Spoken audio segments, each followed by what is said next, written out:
What's up, everybody? Doug Lane here, Fast Lane Car Care. We got this 2022 Honda Accord. Getting ceramic tint all the way around. I already got the panels pulled to bottom load. Really super simple. All you do is pull these off. The back has a little trim piece here you pop off. Super simple. Probably easiest car to bottom load, honestly. Let's get into it. We already got our dry shrink prep on there.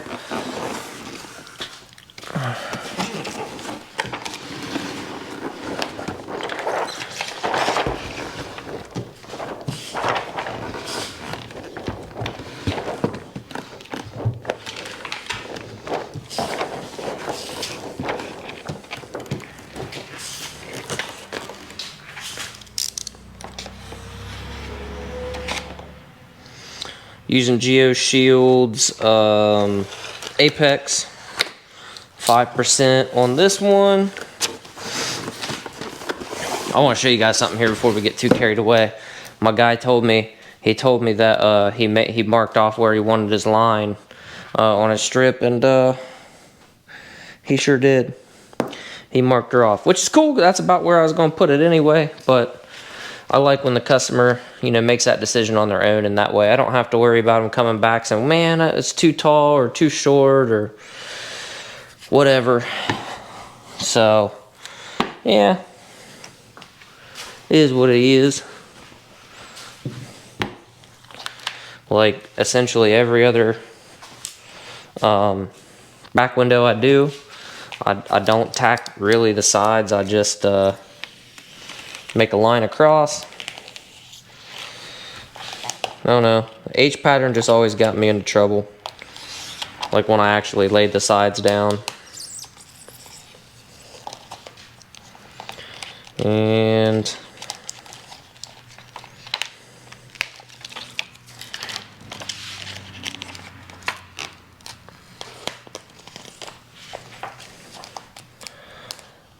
this Apex is not my favorite film. I used to enjoy it a lot more when it was 1.5 mil or whatever, but they made it all 2 mil. It's just very thick and honestly kind of hard to cut.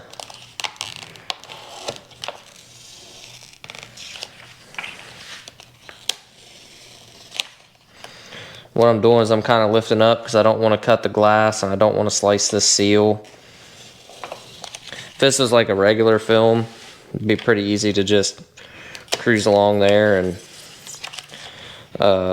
trim, but like I said, this stuff's just, for whatever reason, man, it's just more difficult to cut.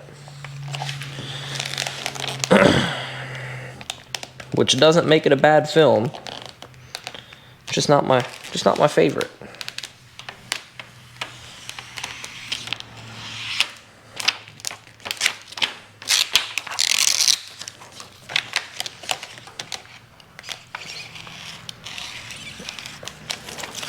Just a lot harder to make a precise cut when your film just wants to be a pain.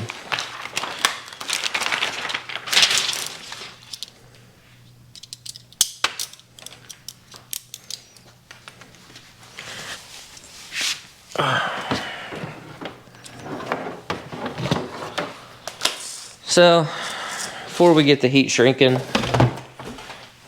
one thing I do since I cut the sides down, I like to just kind of lift it up, kind of pull on it a little bit. I'm not trying to yank it off the glass, just trying to get a little, stretch out of it. Not super important on this car because it's, not difficult really to do, but just gives us a chance to put our line exactly where we want it, get everything situated how we want it. Now we're gonna get to shrinking.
All right.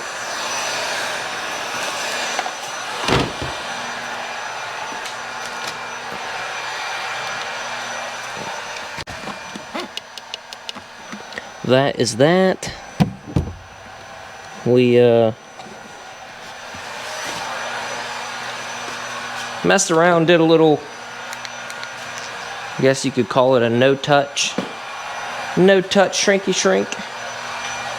Which, I mean, yeah, we did end up having to touch it, but not nearly as much as, you know, what you normally would. I guess what's traditional, or I don't know, however you want to look at it. Oh!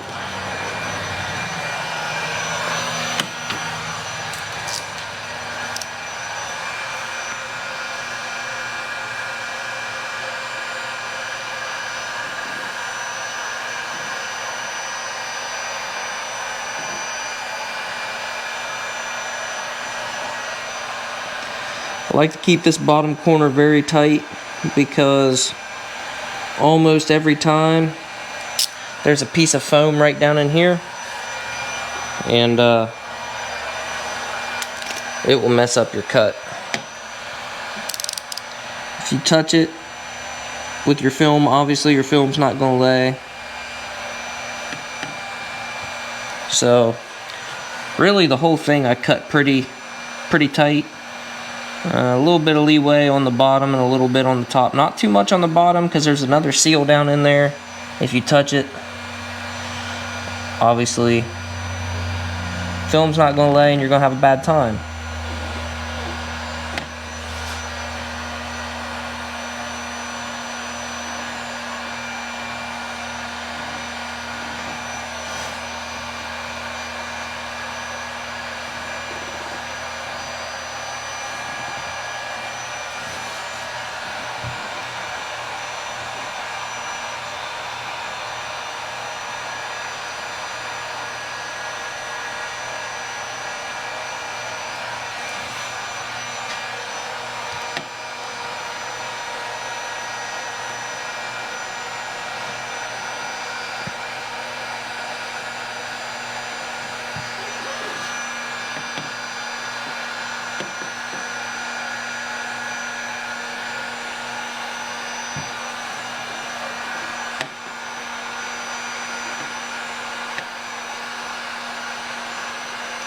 Alright, so what you can do, look up in here and see, I don't know if you can really tell, we got a decent amount of give on the sides, but like I said, we got a little foam seal, it's almost always down in there. We got quite a bit across the top. So, you know, these cars are assembly line, you know what I mean?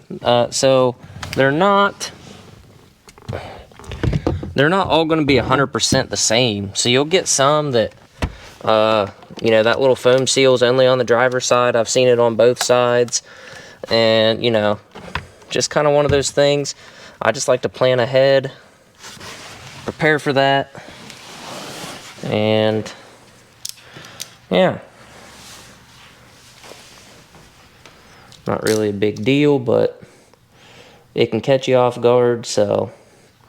Like I said, we got quite a bit of space here, so I'm going to take advantage of it on the top. Down into my corner.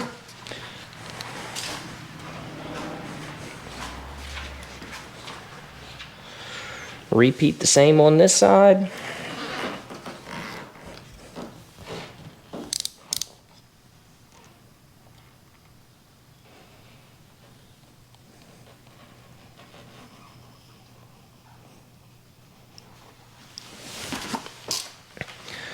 Maybe a little less generous on this side than I was on the other, but it's not gonna matter.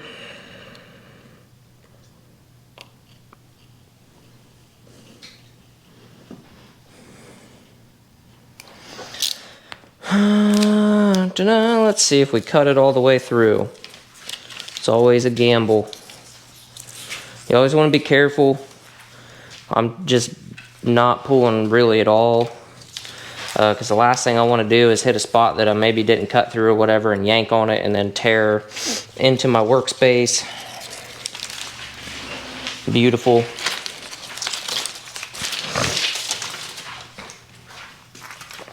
think the cool kids say that's Gucci or money. Is bussin' still a thing? Cause I don't know. Slapping.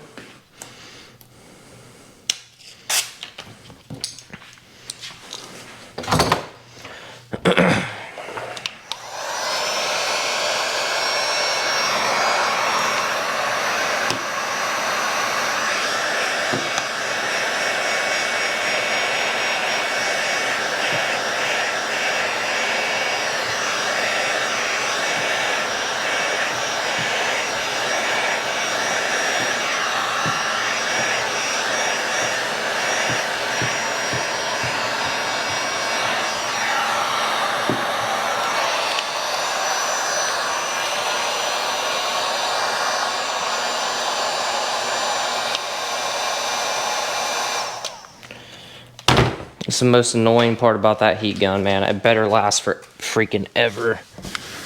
I don't know, I'm weird about that kind of stuff. Like, I'm sure you guys have like a fan in your microwave or whatever, and you turn the fan on, and you know, like, I don't know, vent the steam or whatever the case is. Bro, oh, I absolutely hate it. So is this on the outside of our window? It must be, because I can't feel it in here.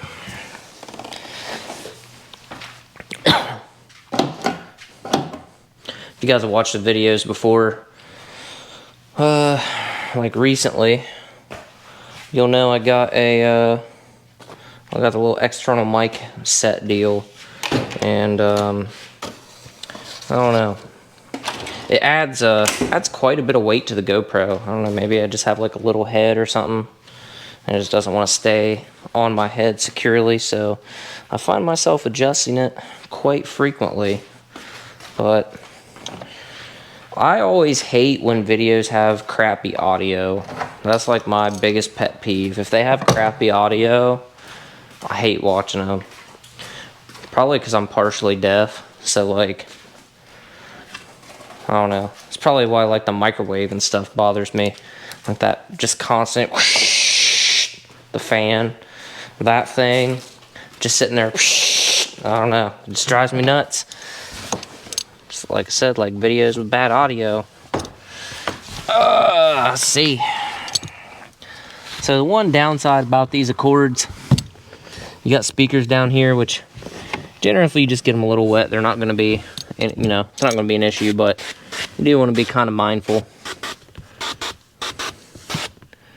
Looks like we may have a little hydrophobic coating action going on here. Let's see about the side window. Yeah, 100%. So I've been practicing. I just got some of this invisible glass stripper. It's supposed to be amazing. Removes water spots, road film coatings. You use this little sponge deal with it. We better get our own little scrub pad, because I know we're not going to be able to get it down to the bottom. So use our famous blue scrubby. I don't know, maybe we'll just use this for the top. I don't know. So I used it on a flat glass job because it had this, it was old tint that I had to remove, like we're talking over 20 years. The one guy said he had been there for 21 years, and it was there before, you know, it was that way before he got there. So anyway, I peeled it off, and I had just the slight haziness to the glass. I couldn't tell. It was double pane. I couldn't tell if it was inside or outside, or potentially between the panes. So got this, gave it a shot. Now the directions say you're supposed to put it on, scrub in circles.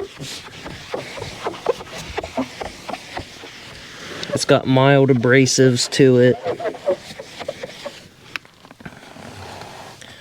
So, wipe it off, and then wipe with plenty, like flush with plenty of water, basically is what it says.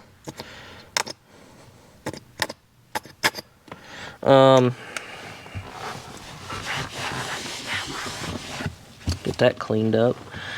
I don't know. it worked for what I wanted it to do. It got rid of this kind of haziness. I don't know if it was just from the ATR kind of leaving a fogginess on the glass, because like I said, it was 21 years old at least, and I had a lot of scrubbing and scraping and all that stuff. So now what I have found just with my previous application here, like I said, I've only used it one other time. I have found that, like, you're gonna have to use a glass cleaner to get it off. Like, you can wipe with a microfiber all you want. It's not going to be enough to get rid of all of this, and that's probably where the flushing with plenty of water comes in. But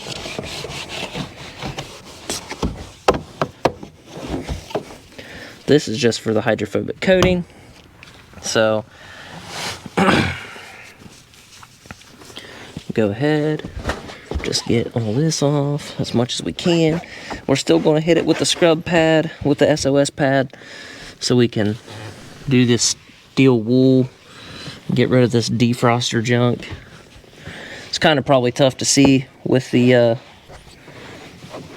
dry shrink prep on the outside of the glass, but it does have like a little bit of left behind residue here. But, you know, what are you gonna do? So,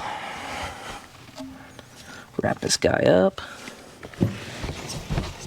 Try to get in there behind the third brake light as much as we can. Like I said, we still got, bro, like, I'm just absolutely getting frustrated with this stupid GoPro mount. So, you guys that don't know, don't make content, whatever, in order to run an external microphone, you have to use what's called the media mod, which basically slaps on the side of your, well, your GoPro slides in it. And the frustrating thing is, you know, that adds weight, but then you also have to have your microphone stuff. So you got to have your receiver and transmitter. So that's got to plug into the GoPro, into the media mod.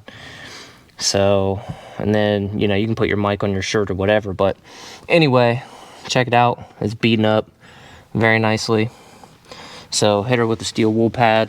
I think I'm gonna switch to the tripod just because I can't take this. I wanted to bring you guys inside, but every time I turn my head, this GoPro's flopping one way or the other. And yeah, so let me set that up. I'll be right back. All right, we're back. We're back. We're back. You can't see me in here though, but I'm in here, you know. So anyway, the invisible glass stripper seems to work pretty well. We're going to take the SOS pad, steel wool scrubby, whatever you want to call it, and we're going to hit the defroster line to the top matrix real good with it. Even though this is a 2022, man, these cars, especially in this climate up here in Ohio with the humidity and the hot and cold, which, you know, this one's only survived about one winter, more than likely. It's still, you get this thin layer of rust on your defroster lines. Excuse me, and that can cause you a lot of problems. So these little scrubbies work great. Literally talk about them pretty much every video. Not a sponsor, I guess I should clarify that. No, they just work really well. I don't have, I've been doing this for over 6 years. I've never had a single back window come back, and I think pretty much for, not since day one, but for a long time, I've been using these scrub pads. And granted, a lot of the cars that I did in the first couple of years, a lot of those cars were just the front two and a strip. You know, SUVs and trucks are really popular in our area, so you know that probably contributes to some of it. But high quality film and just dedication to always trying to be better, man. I think that'll take you far in this industry. And yeah, so now what I'm doing, because again, I'm sure you can't see me, because 5% tint and everything. I'm just taking my bulldozer and my microfiber. I've wiped off the top edge. Now we're trying to get down here behind the third brake light. The deck lid, you can't get every little tiny nook and cranny. It's not the end of the world, because we're still going to flush this with our slip solution, squeegee it, bulldoze it out, but let me just show you why I do the defroster deal. Because remember, we've already wiped this off once, and I guess you really can't tell which. This is a clean car, so a new car, but you can see some blue in there. That's our soap solution from our scrub pad, but there's also some black in there as well, and that's all junk from your defrosters. You do a car that's 4 or 5 years old, and yeah, they get pretty nasty. So, like I said, now we'll come in here, spray down the bottom, just kind of mist the top and the middle. I like to put a little extra solution and pressure down in the bottom to hopefully blast anything that we may have left behind with our bulldozer microfiber combo. Hopefully a little extra water pressure slip solution will blow that down in there, and then we're going to squeegee it out. The bulldozer here in a minute. Right now I'm using the paint clean. About this, just about every video seems anymore. It's my favorite prep squeegee for automotive, for sure. And yeah, it just works. It works really well. Contours the glass, push it out. You get to where you can't really reach because your hand's hitting the deck lid, then you switch to the bulldozer, push it straight down.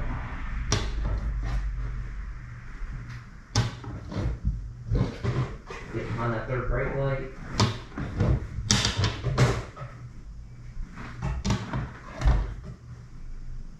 On out the other side.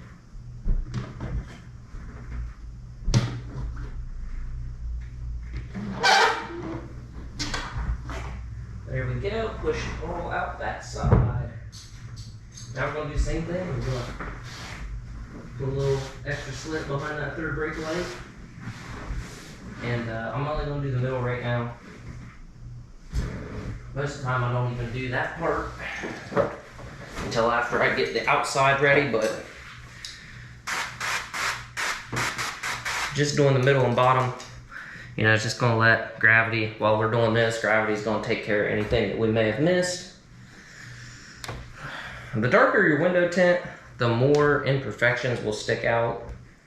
So, the way this deck lid goes down behind, the glass goes behind the deck lid, extra precautions never hurt.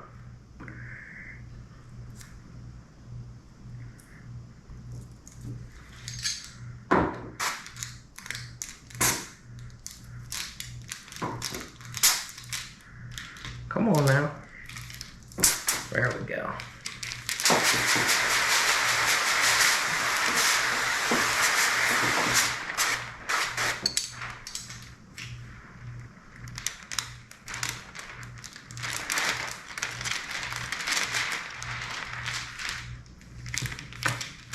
Then, like I've discussed before, I like to really spray the middle and the bottom because nothing's gonna run down into my tint. If you hose this all out, you can flood this top seal, or any dirt, dust can run down into your film, and you don't want that.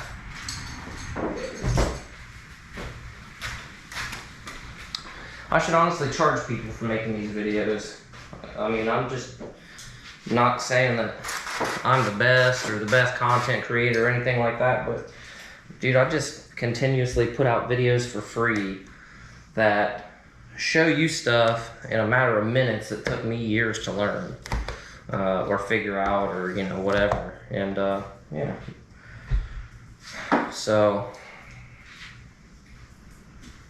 finally monetized. Finally, after you know, 4 years, 5 years. No, because I started the channel in 2018, but I'm not gonna lie, I didn't put a whole lot of effort into it for a while. I didn't even post a single video, but that's all changed. One of these days, they'll cut me my first check.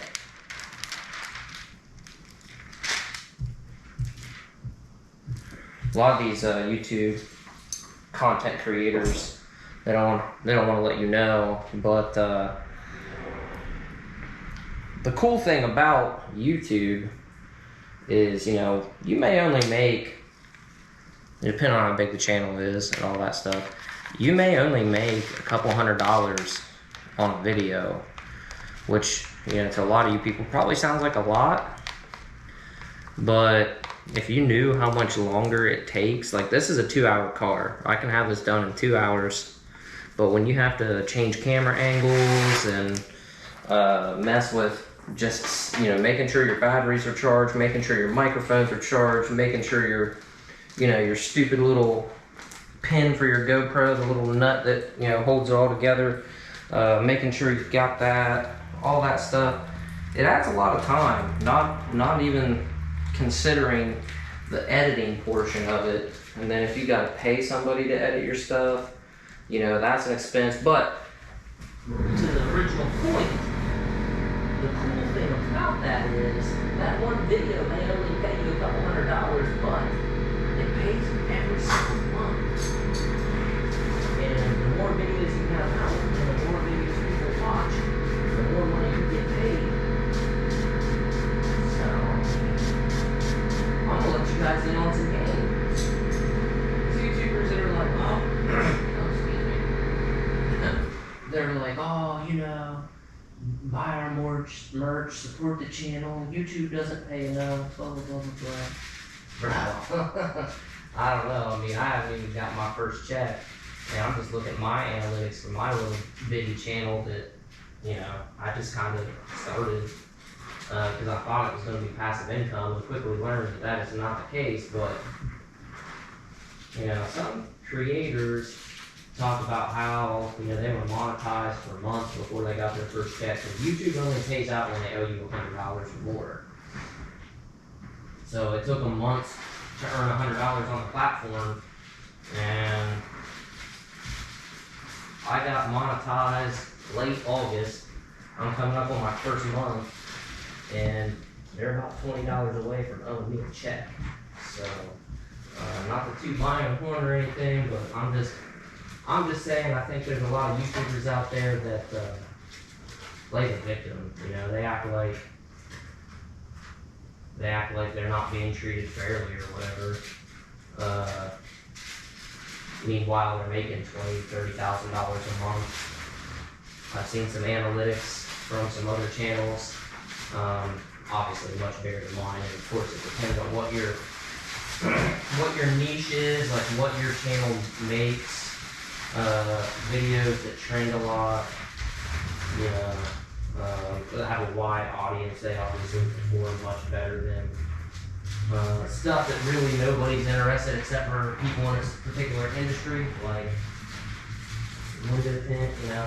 Nobody's just sitting here watching window tint videos on a regular basis unless they're new, they're wanting to figure it out, they want to get into it, or they, you know, maybe they've been doing it for a while, but they're kind of hard to give them some fits, you know, and then they may pop on to see how this person did X, Y, Z or whatever. So these channels, you know, they're not going to pay as much, obviously, as like Mr. Beast and stuff, but yeah, don't let anybody fool you. If they're monetized, they're putting out good content with, you know, a sizable amount of views, they're getting paid. Don't feel bad for them.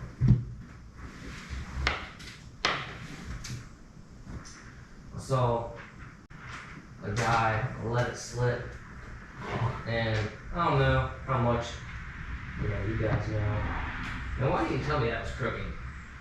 Like, majorly crooked. We're way too far down. Let it slip on a screenshot. It didn't blur out what their, expected monthly was for that month. It was like $28,000. How many people do you know that make $25,000+ a month? A month. It was in the slower months too. For whatever reason, and I know what the reason is, marketers, the ads that you see on YouTube, they spend a lot less. Figure out that little issue right there.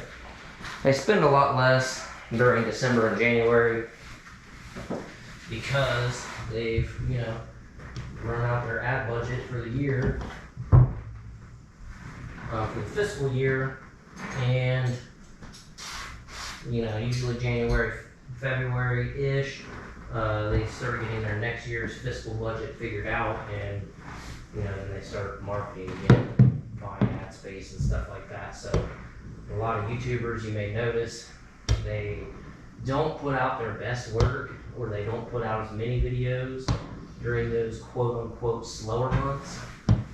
And a lot of times we're like, oh, we're spending time with our family, we're enjoying the holiday season. So, no, they're just being greedy. They just don't want to put out content while they're not getting paid as much, when they can drop that same video in February, March, April, and get paid more money for it, which, hey, I'm not saying there's anything wrong with that. I just like to be transparent. When I start making 30 grand a month, guys, shoot, I'll tell you, I don't care.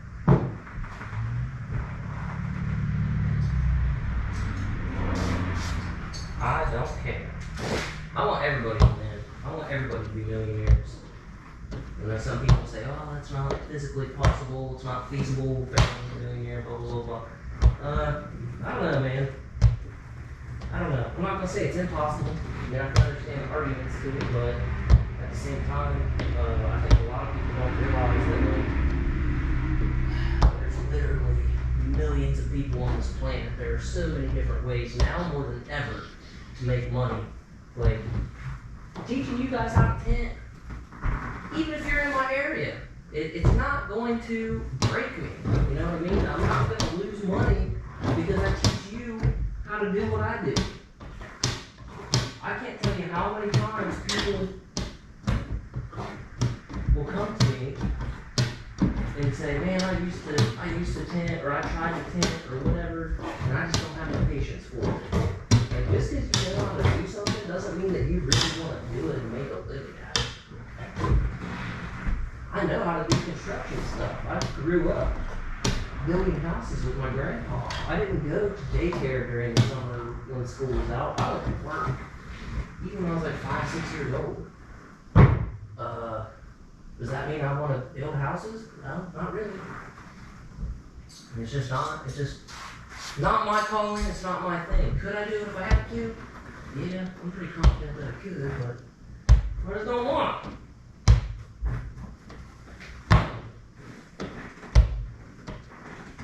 Maybe, what do you guys think? And do you think that some people have to suffer in order for other people to get rich, or do you think that there's a possibility that everybody can get rich or whatever? I also want to point out, I don't think rich, like say, oh, I'm rich or whatever, I don't think it should be determined by how much money you make. Because I'll tell you right now, when I was making, $600-700 a month working at McDonald's back in the day when I was a youngster, I thought, oh man, if I could just make, $3,000, like that would be.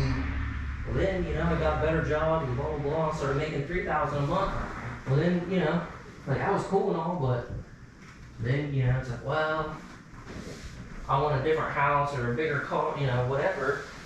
And then all of a sudden 3,000 isn't enough. And then you need 6. Then you make 6. Then 6,000 is not enough. Then 10. You know what I mean? It just keeps going. There's no end in sight I think wealth or rich, you know, saying, oh, I'm rich or whatever.